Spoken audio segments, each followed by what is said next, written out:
Yeroo dhiyoos wanti nuuf haaraa addunyaaf bartee ta'e biyya keenya keessatti akka haaraatti odeeffamaa jira. Taaptaap godhi qarshii sii ta'a. Istaarti naaf godhi. Koomboo fudhatteetta Profit Feeraa horii meeqa qabda? Namni kamuu haasaa kanarraa kan hafe kan haasa'u almost hin jiru. Taaptaap godhe malee maalan argadda eenyurraan argadda maaliifan argadda hangaman argadda maaliif immoo na gargaara kan jedhu namni hedduun waan hubate hin jiru. Dhugaa dubbachuuf taanaan wantoota baay'ee kompileksii ta'anii fi kan ibsuun namatti ulfaatu keessaa inni tokko waa'ee waan kanaadha. Har'a garuu akka nama daa'ima soorutti laaffiseen gurra simbuusa. Akkuma beekamu biyya lafaa irratti hundumaan irraa kan hafe qabeenya qaba. Qabeenyi dhala namaa kan isaa godhate kunis akkaataa argama isaa irratti hundaa'uun vaaliyuu qaba. Kanaaf bara daldalli jalqabe namni waan qabu wal jijjiiree bitee gurguruu jalqabe. Baroonnis darbanii yeroo booda qarshiin kalaqame waraqaa qalama dibuun kun 100 baasa kun immoo 200 kun immoo 50 jedhanii itti walii galan. Ittiinis bituuf gurguruu eegalan. Namni qooda muusii tokko ji'a tokko guutuuf hirkatti qabatu gurguree qarshiitti jijjiirrachuu eegale. Sana boodas guyyaa barbaade yookaan ji'a booda bu'aa isaa qusatee kan biraa bitata. Namatti tola. Waraqaa kana isa 100 bakka bu'u lukkuu ittiin bituun walitti dabalanii immoo samileen tokko warzi godhuun immoo viizii bituun jalqabame. Kun hunduu konseptii salphaadha. Egaa waraqaan kun kan kalaqame gatiin isaa konstaantii akka ta'uuf ture. Haa ta'u malee yeroodhaa gara yerootti garuu waraqaan kun gatiin isaa gadi bu'aa ture. Dur 2005 2006 uskutiin birrii tokko ture. Har'a garuu birrii 10. Maaliif akka ta'e naaf gaaffiidha namni beektan komentii jedhanuuf ka'a. Egaa amma waraqaan dur gatii hin qabne amma baay'ee argateera. Garuu kan inni fayyadu lafa namoonni lamaan bitaniif gurguran qaamaan wal arguu danda'anittidha. Bara sana kun hanganatti rakkoon uumne ture. Akkuma magaalaan bal'achaa deemu namni heddummaataa walirraa hiiqaa deemuun dhimmichi yaaddessaa ta'aa dhufe. Yeroofis furmaata ta'a jedhamee kan yaadame baankii ture. Garuu anyway yeroo sanatti baankonni dhaabbatan rakkoo ture solvi gochuu danda'aniiru. Stiil gochaas jiru. Baankonni kun maqaa biraan faddaala jechuu dandeenya. Isin qarshii keessanitti laattu. Isaanis isiniif galmeessuun qabu. Gaafa isin dippoosit gootan galmee keessan irratti da'uun gaafa isin wiisdiroo gootan immoo irraa hir'isuun kana keessatti dhaabbanni kun maal fayyadama? Maallaqa isinirraa fuudhe kana namaaf ergisuun dhala isaa fudhata. Kana malees yeroo ammaa kanatti moobaayil baankiingii yeroo fayyadamtan qarshii kutatu. Fakkeenyaaf teelebir irraa gaafa qarshii namaaf tiraansfer gootan birrii 100 irratti saantima 1 fudhatu yookiis birrii 0.1 jechuudha. Akkas jechuun miliyoona 1 irratti 1,000 kutatu jechuudha. Akkumas warreen akka CB birri immoo qarshii 100 irratti birrii 10 ni kutatu. Faddaaltotaa jechuudha gabaabamatti. Kana malees beekumsa kompiitaraa gaa namni qabu tokko haak gochuun akkuma yeroo darbe koomershaal baankii mul'ate burjaajessuu ni danda'a. Isa kanaaf ammas furmaati kan biraan ni barbaachisa. Wanti nuyi hubachuu qabnu tokko baankii kam keessatti akka nuyi qarshii wiirsidoo goonee dippoosit goone akkasumas tiraansfer goone ni galmeeffama. Sana booda baasiif galii waliin madaalamuun mirkaneeffama. Kanaafis humna namaa barbaada. Kanaaf dhaabbanni sunis humna namaa qarshiin bita. Dhumarratti qarshii sana nu biraa argata jechuudha. Qarshii ergan baasee waan harka jiruuf ergan galchee immoo waan isaan harka jiruuf akkasumas ergan badhaasaaf dabarseef badhaasa harka waan jiruuf maaltu barbaachisa jechuun keessan hin oolu. Dhugaa dubbachuuf taanaan maallaqni isin galchitan inni kaashin akkuma jirutti ta'e ammaawuntii keessan kan daataa seenterii baankii sanaa keessa jiru irratti katabuun dirqamadha. Akkas jechuun utuma qarshii tokko hin qabaatiin lakkoofsa herreega baankii banuun miliyoona tokko yoo irratti katabdan isin baankii sana irraa miliyoona tokko qabdu jechuudha. Yeroo darbe garuu baankiin daldalaa biyya keenyaa siistem galiichin isa mudatee ture. Gaafa 100 badhaaneef dabarsitu isheef ni darba. Nurraa hin hir'atu. Akkasumas badhaasaafis gaafa dabarsitu akkas ture. Akkasitti baankichi qarshii biliyoona hedduu dhabeera. Namoonni qarshii gaafa sana dabarfatan jirtu laata. Karaa biraa yeroo ibsinu suuraa tokko yookaan muuziqaa tokko karaa dijitaala ta'een yookaan bilbilaan badhaasaaf yoo ergine tiraansfer goone moo sheer goone jedha. Mee haa ilaallu. Tiraansfer kan jennu faayilli sun guutummaatti nu biraa badee isa bira yoo dhaqedha. Sheer jechuun immoo ana biras jiraatee faayilli sun koppiin isaa dammaniidhaaf yoo dhaqedha jechuudha. Kanaaf baalaansii keenya tiraansfer goone suuraa keenya immoo sheer goona jechuudha. Kanaaf egaa utuu qarshiin tokko qaama sadaffaan hin fudhatamin akkamitti qarshii keenya tiraansfer goona lee? Egaa probleemii kana solve gochuuf namichi eenyummaan isaa ammallee hin beekamin jiru Satoshi Nakamoto bara 2008 yaada cryptocurrency yookiin bitcoin ifoomse. Sistemni kunis transaction recordii achi keessatti raawwatamu qooda qaama sadaffaa yookaan baankii qofti argu namni hunduu akka argu godha. Rakkoon kun afaan kompiitaraan double spending problem jedhamuun beekama. Konseptiin isaas fakkeenyaaf lakkoofsi 10 yookiin koodii 10 qabaa haa jennu. Koinii yookaan pointiin 10 kun qarshii 5 bakka habu. Karaa dijitaal ta'een badhaasaaf erguu nan danda'a. Akkasumas dammaniif erguu nan danda'a. Yoo barbaade telegiraamii irra kaa'ee subscriber nu qabu hundi 800 akka buufatan gochuus nan danda'a. Yeroo kana lakkoofsi sun vaaluu dhabee jechuudha.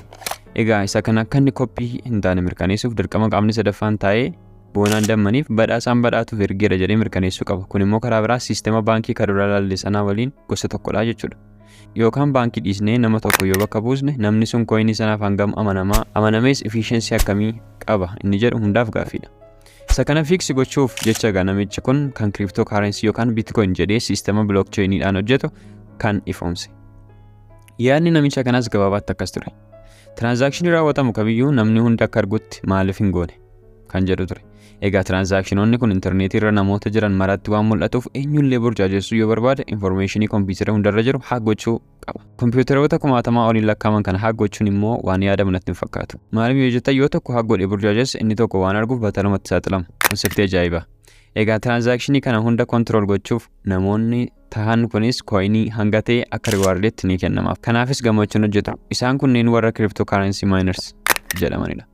Egaa sistemni kun yeroo jalqabe Bitcoin qofaan yommuu ta'u yeroo sanaaf value tokko haadha biyyuu malee yeroo ammaa hanga viidiyoo kana waraabaa jirutti doolaara 66,500 jechuunis birrii Itoophiyaa miliyoona 3,845,737.26 walqixa Bitcoinii tokkodha jechuudha. Wanti guddaan sistema kana adda godhu yoo jiraate coinoonni achirra jiran lakkoofsa malee qabeenya nama tokkollee miti. Sistemichis abbaan qabu.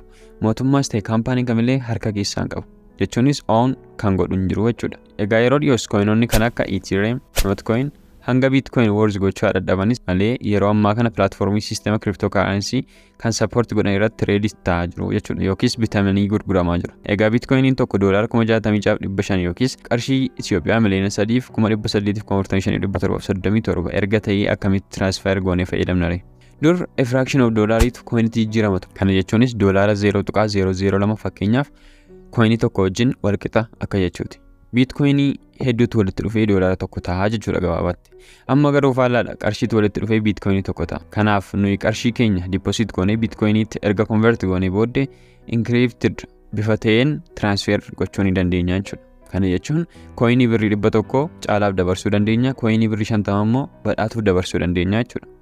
Coinii keenya kana saayitii 24 torban guutuu control gochuu ni dandeenya. Gara warra maayin godhaniitti gaafa isin deebisu namoonni kun transakshinii tokko yeroo valid ta'uusaa mirkaneessan ofiif badhaasa coinii 3.125 argatu jechuudha. 3.125 kun Bitcoinidha. Kunis kan inni worzi godhu qarshii Itoophiyaatti at least miliyoona 9 jechuudha. Yoos maa hundumti keenya maayin goonaree maaf ta'e namni maayin gochuu danda'u tokko namoota akka isaa 10,000 ol waan dorgomuuf kompiitara CPU gaarii, graafiksii gaarii, generally performance gaarii kan qabu isa barbaada. Egaa kompiitarri kunis elektirikii hedduu waan barbaaduuf isa sana afford gochuu danda'uunis rakkoo biraadha. Fakkeenyaaf biyya keenya keessatti maayin gochuun ni fakkaata hin fakkaatu. Garuu biyyoota akka Chaayinaa kan tajaajila elektiriksiitii gatii madaalawaan dhiyeessan keessatti sirriitti maayin gochuun ni danda'ama. Egaa jarri maayin godhan kunis irra jireessaan kan isaan hojjetan namni gaafa transaction raawwatu private key fi public key blockchain sana keessa jiru akka wal dubbisu gochuudha. Sirriitti if akkasiniif ta'uuf mee akkamitti coiniin akka transfer ta'u haa ilaallu. Badhaasaan private key fi public key qaba. Private key jechuun koodii inni qofti beeku kan ittiin akkaawuntii isaa access gochuu danda'udha jechuudha. Akkuma piinii teeleebirrii keenyaa jechuudha. Piiniin kan teeleebirrii salphatti hack ta'uu ni danda'a. Maaliif jennaan hundi isaa lakkoofsadha. Darbee immoo dijitii 6 qofadha.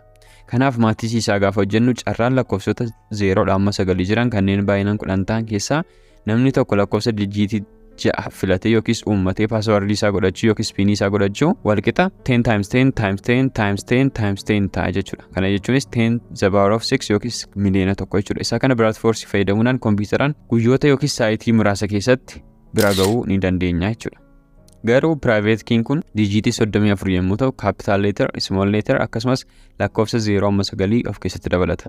Kanaafis ammas gaafa maatii isa kanas hojjennu carraa yookaan karaan sistemni sun badhaasaadhaaf koodii dijitii 34 qubee gurguddaa 26 qubee xixiqqaa 26 akkasumas lakkoofsa 0-9 jiran baay'inaan 10 ta'an walumaa gala kaaraakteroota 26 10 walqixa 62 keessaa kennuu fi danda'u 62 times 62 times 62 jedhaatti fufaa jechuudha. Jechuunis 62 to the power of 34 jechuudha. Generally Bradford gochuun lakkoofsa hin danda'amne jechuudha. Yoo danda'ames koodii kana generate godhanii itti yaaluuf kompiitara yoo fayyadamne illee saayitiiwwan irra darbee guyyoota irra darbee ji'oota irra darbee waggoota hedduun itti fudhachuu danda'a jechuudha. Inni biraan public key kan jennu immoo lakkoofsa baankii walii wal fakkaata. Eenyullee yoo arge rakkoo nurratti uumuu hin qabu. Kanaaf egaa badhaasaan public key sana erga ani immoo coinii kokurnan sana nan dabarsaafi jechuudha. Sana booda sistemicha public key sanaaf private key match akka ta'e dabaasuun verify godha. Informationiin kun hunduu eenyuuf darbe meeqatu darbe akkasumas eenyutu dabarse kan jedhu paak ta'eef fakkeenyaaf boksii keessa jira haa jennu.